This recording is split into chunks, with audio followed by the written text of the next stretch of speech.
Haras de Retz à l'origine a été créé par la famille Van Temsch. Et ce haras, ou la famille Van Temsch d'ailleurs, a réussi à élever de très bons chevaux sur ce haras, notamment First de Retz qui est né là. Et puis c'est M. Arano qui a décidé de se lancer dans l'élevage et dans les courses fin des années 90. Parce que M. Arano est vraiment passionné d'élevage avant tout, je dirais, avant la compétition. Donc son objectif était d'avoir un cheptel de poulinière et d'essayer de construire un bel élevage. M. Arano est maintenant deuxième éleveur français depuis, je crois, 5 ans.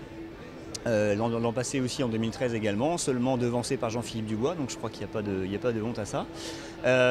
Et puis dans le même temps, s'est développé un parc d'étalons qui fait partie des parcs d'étalons les plus importants.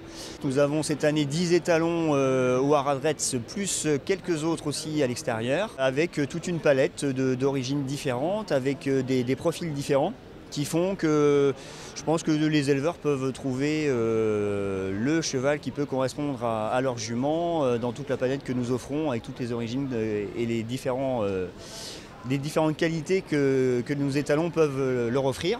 En plus du Haras de Retz, en fait, est venu se greffer une sorte d'annexe dédiée complètement à la station de monte, en fait, et puis aussi au poulinage d'ailleurs.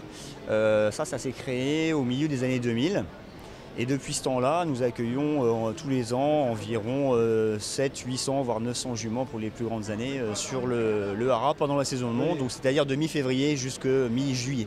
On a la chance d'avoir des terres regroupées à Merville-Franceville, donc dans le Calvados, près de la côte, près de la mer de la Manche, avec des terres qui sont vraiment de très très bonne qualité que nous essayons de préserver. C'est un peu plus de 200 hectares. Voilà la globalité, entre la partie entraînement du Haras de Retz, la partie élevage, plus la station de monte. Et le tout est regroupé quasiment d'un seul tenant. La stratégie de M. Arano dès le départ, c'était de fixer des tarifs de saillie abordables. Et puis d'essayer de conseiller au mieux pour essayer de croiser au mieux pour avoir le plus de victoires possible.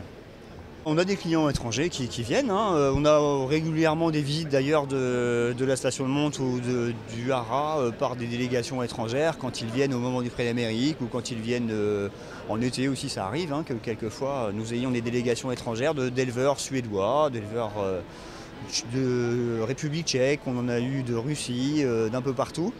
Donc oui, effectivement, on a des clients étrangers. Sur nos clients français, il y en a d'un peu partout. On ne va pas dire des quatre coins de la France, mais quasiment. Dont beaucoup de gens fidèles, ce qui est valorisant, ce qui est plaisant. Et puis nous avons aussi un peu d'export, notamment avec Look de Star, qui est quand même un de nos étalons de tête, qui fonctionne bien aussi à l'étranger.